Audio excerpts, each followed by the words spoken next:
You're listening to the Effective Statistician episode number 37, How to Pre-Wire a Meeting.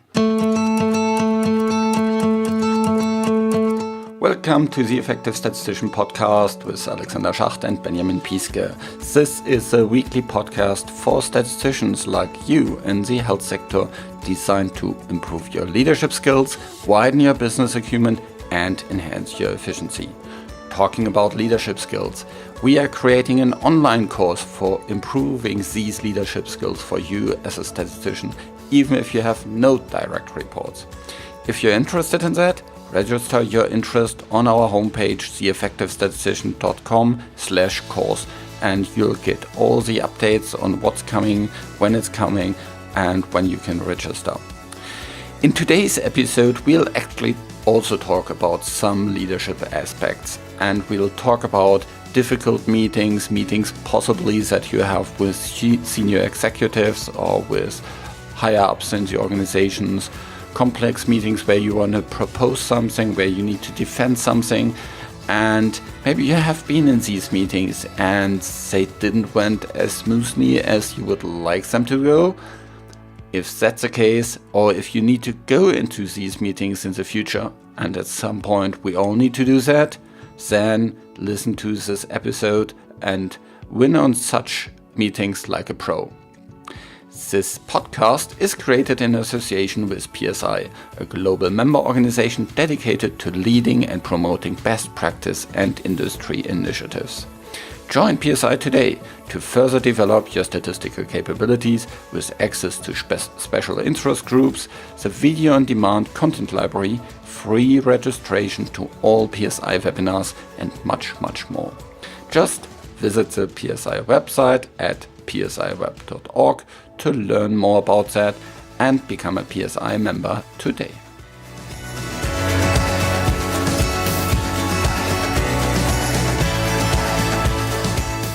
Hi, this is another episode of The Effective Statistician, and today it's just me and Benjamin. Hi Benjamin, how are you doing? Hello Alexander, yeah, very well. Okay, the topic for today is how to pre-wire a meeting. When have you first heard about this term, pre-wiring a meeting? Well, since you brought it up, actually.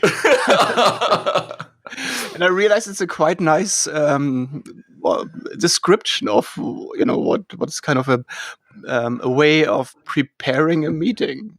It's not only preparing, as we will see, but it's really about how to put some structure in the preparation of the meeting. And pre-wiring is a pretty cool word for this.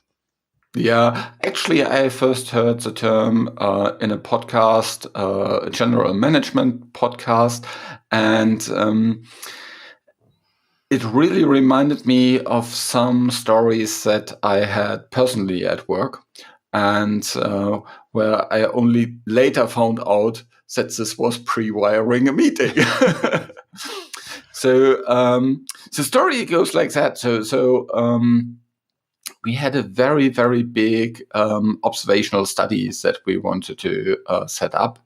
And there was governance body that would look into the study from all different aspects and look, from a scientific point of view, from a feasibility point of view, whether that study is well designed and well set up. And so I thought, okay, we go into this meeting, then discuss in the meeting the study, come to a conclusion, and that's it. So that was kind of the official description of the meeting. the agenda. The agenda or the charter of the meeting. Yeah. So you see, you could get into these processes and see, okay, who sits on this government, how often do they meet, and when is the pre due, and all these kind of different things. And of course, what happened was in the meetings there were all kind of questions coming up, and some we could answer. Lots of them we didn't know exactly where they were coming. We had lots of side discussions, and in the end, our proposal was rejected. And we didn't really know why. So yeah. But isn't it kind of these meetings where everyone had experience in kind of going in meetings well prepared, meaning that you have your questions, you have your thoughts made around it, and at the end the meeting completely goes another direction. And even worse, as in your case, there's rejected the proposal. Yeah. And so one of the key learnings afterwards was, okay, what can we actually do to get it through this meeting and through this governance body? So we talked with some more senior members in the organization, and they told us, well, don't you know about the unofficial rules? And we said, what unofficial rules, actually? And well, he then explained, okay, this meeting, there's lots of senior people involved in there, and of course they don't want to kind of lose their face in this, and because they don't know about things. So you need to give people the opportunity to ask stupid questions beforehand. So you really need to set up meetings with key stakeholders of the governance body beforehand, and talk your proposal through, get alignment, clarify all kind of different things, and really create some allies, so to say, in the governing body that will then vote for you. And so we did that. We actually didn't have kind of, big adjustments to the study overall, but afterwards, successfully come through. Mm-hmm. Yeah. Nice short discussion, some comments, some recommendations, and actually then lots of agreement, and okay, passed. We could move forward. And so that was a quite interesting experience for me in the past. Yeah, that is sometimes what people, including myself, this is something that I needed to learn as well, is that we underestimate the importance of pre-meetings. I mean, pre-meetings can be unimportant, to be honest. It is just, who is attending the pre-meeting and who's the one, that we need to work with in order to get to the real meeting where the decisions are made. That we have the alliance of a proposal. I mean, there might be, it's not a guarantee for success, honestly, because if your proposal is quite bad, then it will not come through, even if you build alliances. So it is really about the quality that you offer. But in general, I think it is, as you said, it's the pre-meeting that is making the decisions, while the meeting itself is just putting this into minutes. Yeah, exactly. That's a very, very good summary of it overall. Actually, the overall meeting, the official meeting, is really only more for communication of the decision that actually took place somewhere earlier in the process. Right. And so there's lots of kind of meetings that we as statisticians can go to as team members. And today we want to really speak about how you can structure these meetings, how you can structure the pre-meetings, control the process overall, so that you go through that as a pro and not as an amateur, so to say. Because first time I was an amateur, I was thinking, okay, this is a process, I follow the process, and that's it. Yeah. No, but what is the first thing you would do then in when you prepare for a meeting? Not the pre-meeting, just in general. So when you know that there's a meeting, who you have the names, or you maybe not even have the names. So what is the first step? I mean, obviously I already said it. So try to find out who will be attending. So yeah. So the first step, of course, is is that a meeting that is worth pre-wiring? Is what are kind of key aspects that would really require a pre-wiring process? So of course, not every meeting you need to pre-wire. Says, if you go to your usual kind of status update meeting of a study, you don't need to pre-wire that. If you go to your usual kind of staff meetings, you probably don't need to pre-wire that. But there are these meetings where there's usually more senior people involved than you, where there's or other functions, not necessarily more senior, but also other functions, so people that you have to convince as well. Yeah, where you need to get buy-in into a proposal from a larger group, diverse group, and probably from a group that you maybe don't know that well, where you maybe don't have, a very, very good understanding of all the different people, maybe not a good, or not any relationship to a couple of these people. And if that's maybe your first time you go in that specific kind of governance body or meeting where you want to have a proposal, I think these are all aspects that you need to consider if that is something is worth to pre-wire it.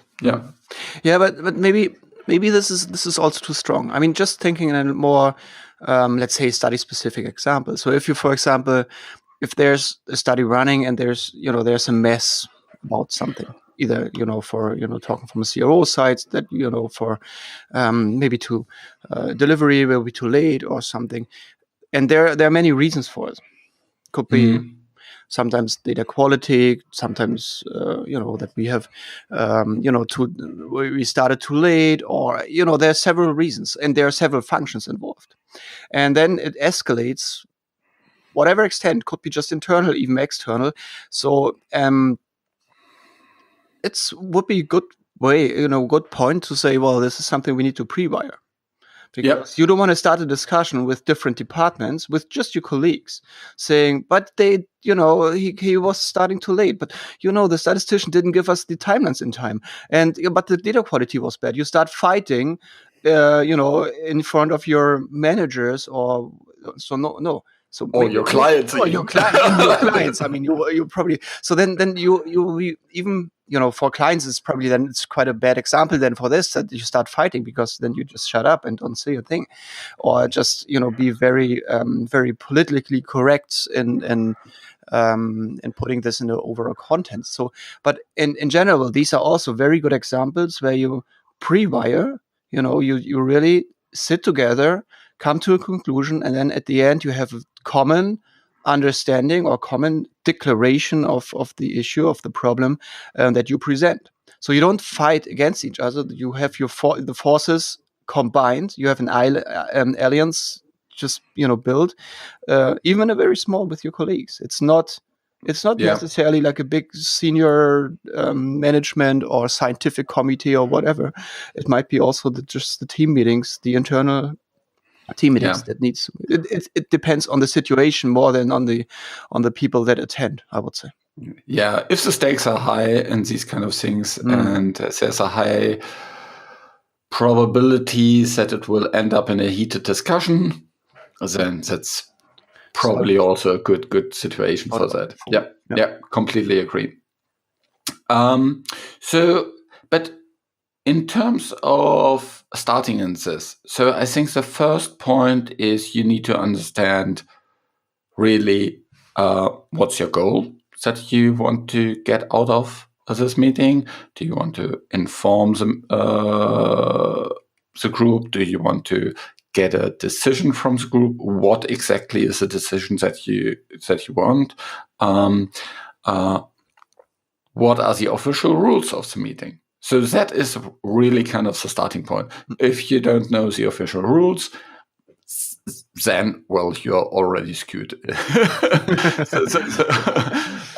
So that is really kind of, you need to know when the agenda is, when the pre-reads are due, all these kind of things. So that is the overall framing that is really important. And for these,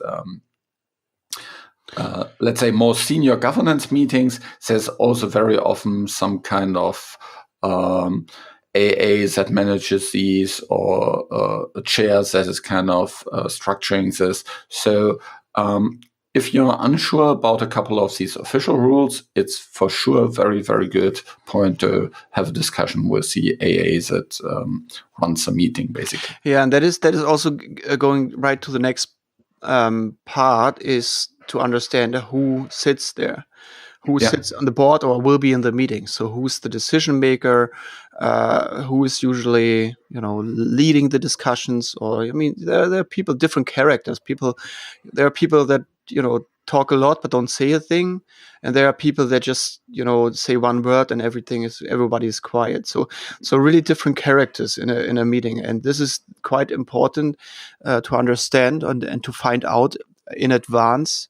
So who would be there and who makes the decisions? Yeah, and there it actually gets a little bit blurry in terms of the official side of things and the unofficial side of things, because sometimes maybe the official charter says there is kind of a voting or something like this, but unofficially everybody needs to say yes.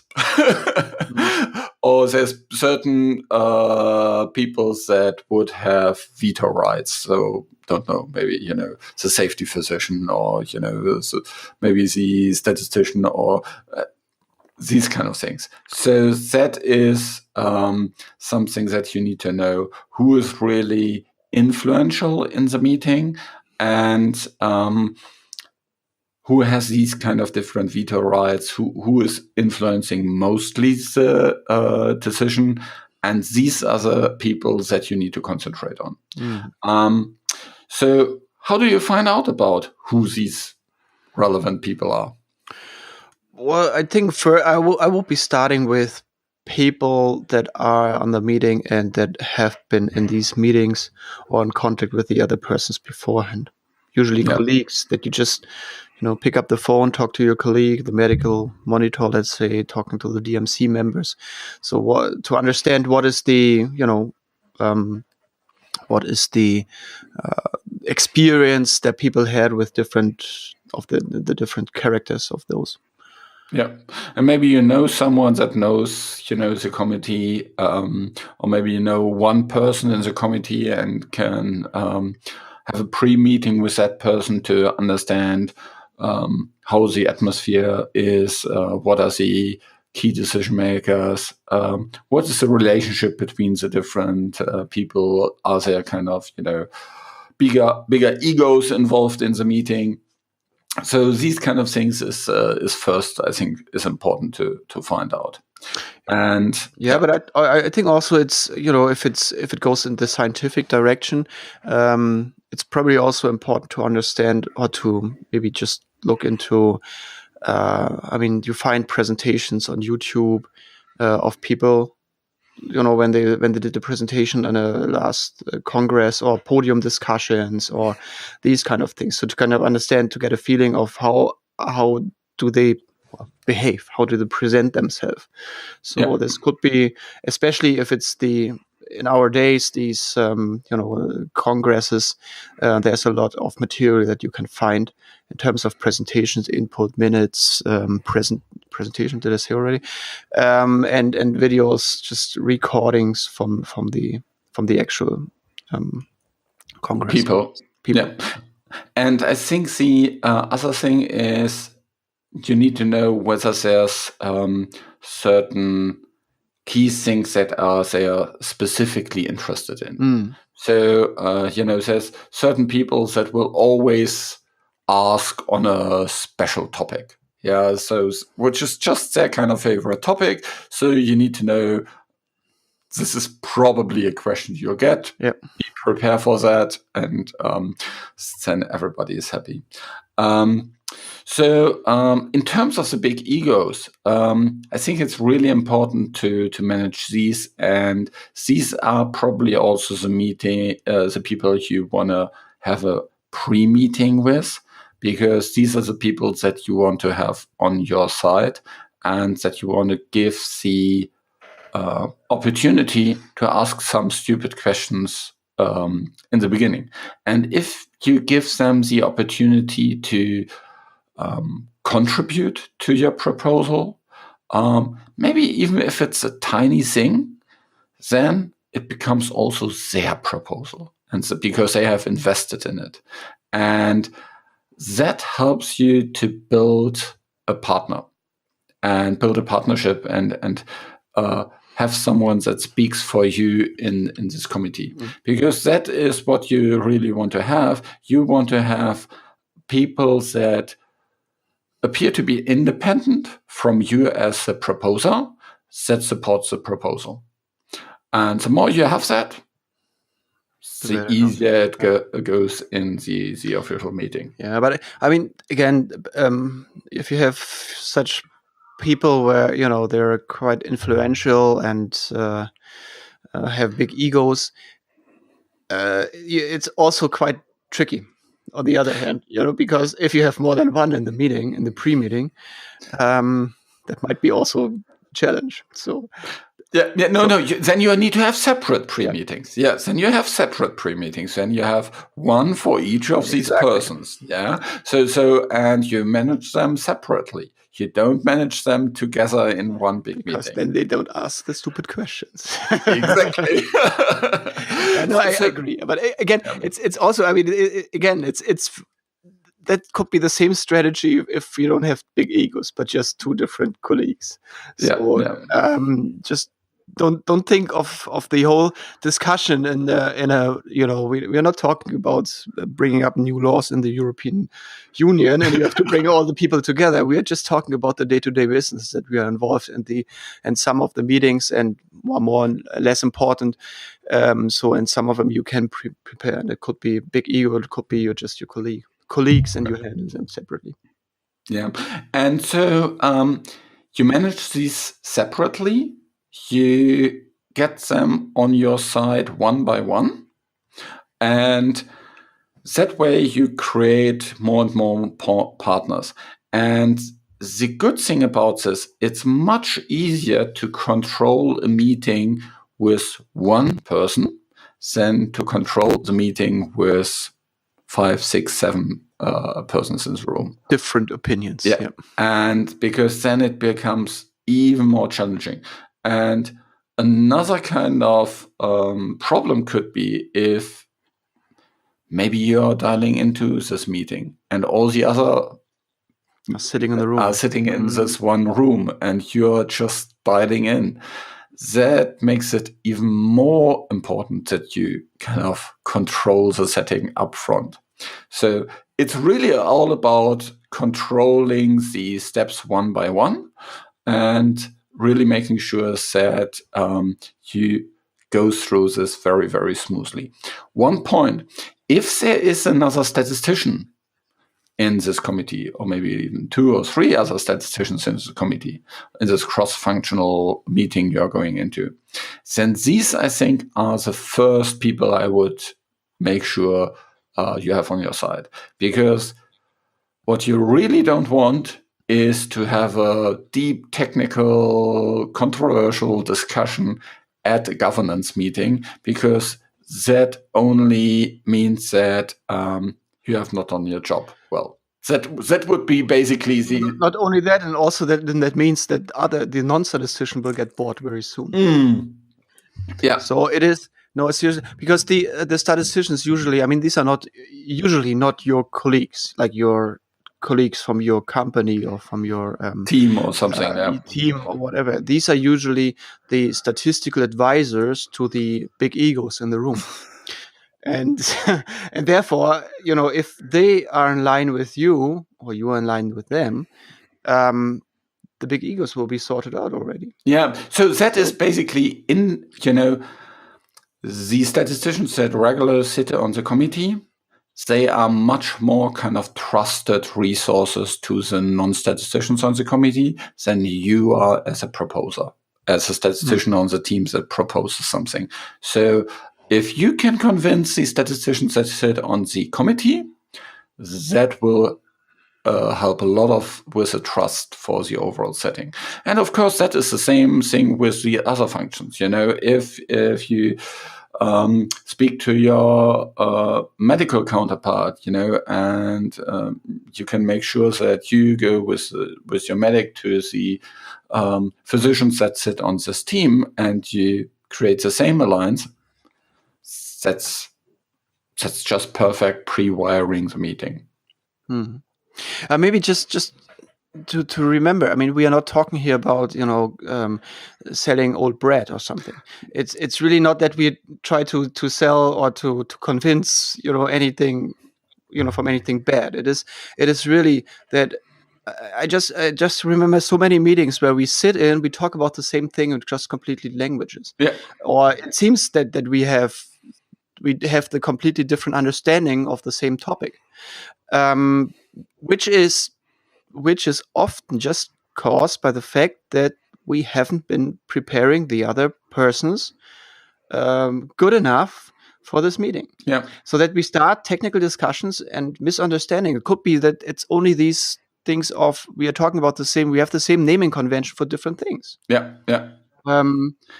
Or different definitions for the same thing. Yeah. And therefore we're talking not together. We are not pulling on the same string. And therefore the statisticians, I mean, we are usually, unless we talk about really like controversial discussions, but usually we have good arguments why we suggest or propose something. And on the other hand, the other statisticians have as well, and we have to align it. Yeah. And this is usually easier if we sit together in one room or one-to-one on the phone and discuss, go through it, understand where the other has problems to understand your points, and give the explanations and the definitions and what the surrounding thoughts that you have, and make them understood. And this is something we can't do in a big meeting, because it would be embarrassing for either side that we just, that we don't, we haven't been exactly clear in the communication, or maybe have the same, we don't want to admit that we mean the same thing, but we, the other one is right, because yes, it would be the case in this case. We wouldn't admit it, or hardly. I mean, it's difficult because then emotions become involved. Then it's embarrassing, like you said, or it's then more about making a point. It's more about not losing your face. It's all about these kind of things in these bigger meetings, and that's something that you can take out in these smaller group discussions or these one-to-one pre-meetings. And there you can, as I said, everybody has, and there's a possibility to ask the stupid questions, so to say. Yeah, because that's something you do in a one-to-one, but you don't do it in a bigger meeting. And if you don't ask these questions in a bigger meeting, by default, you will say no. Yeah, just because you haven't clarified these points, you feel you don't can completely understand it, and rather than saying yes to some things that you don't really understand, you say no. So that is one of these key psychological things that happens there. Or, I mean, if you are lucky, if you walk out the meeting and say you have a to-do list of 20 items where all the questions need to be clarified later on. And that means that you have actually the same discussions that you could have before. You have it after the meeting with the individual person sorting out what you actually mean. And then you have to also put this then, back to the wider audience, and it's just double the work. Yeah. If you do it afterwards. And the even bigger difference for you is, as a proposer, is if you do it prior to the meeting, you appear like a pro.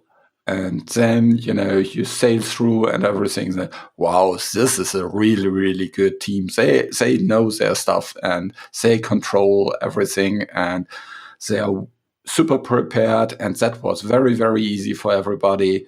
Well done. Congratulations.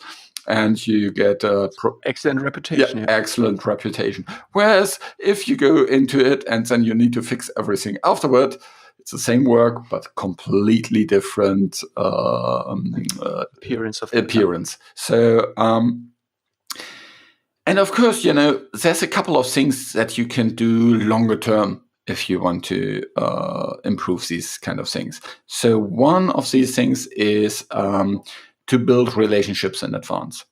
So maybe you know that you need to go through this government's meeting in, 3 months or something like this. Or you know that at a certain point in time you will surely go through that. Try to build some relationships with these key members up front. Yeah. So for example, have a lunch meeting with them, whatsoever, to speak about various topics. Just connect with them, build these relationships so that when you then go to the meeting, they know you already, at least a little bit. And that helps so much. So it's again about kind of influencing, but I think today we really talked about kind of a step-by-step guidance of how you go into these crucial meetings and actually lead on a very, very specific process and control the process so that you can influence other people in a good way. You convince them to your proposal. You get feedback in a ways that helps with the overall process, that makes it smooth, and that way you get to a good outcome in a usually faster time overall. Yeah. With less work connected to it. And less work connected to it. Also, it's more work upfront, but overall, it is. But you wouldn't. It's not that if you don't do it that you get away with it. No. Yeah. So, key takeaways for today are: you need to control the overall process. You need to make sure that you understand all the different rules, the official ones, and even more important, the unofficial ones. You need to make sure that everybody is comfortable in the bigger meeting to say yes, and you need to make that sure before the meeting. And you really need to invest in building relationships, and via that build trust so that you have a easy and impactful work in that regard. Okay, very good. All right, have fun with pre-wiring the next meeting. Yeah, and if you have any questions regarding this, just leave a comment on our homepage, theeffectivestatistician.com. And if you want to learn about something different, that's a burning topic for you, we are also very much appreciate your comments there. All right, then talk to you next time. Bye. Bye. So I hope you enjoyed the show today and learned a lot about leadership aspects.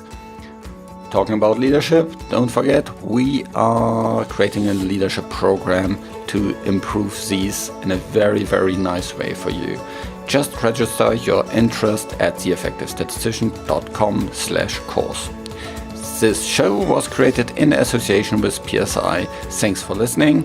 Please visit The Effective Statistician to find the show notes, as always, and also learn about other things, how our podcast can boost your career as a statistician.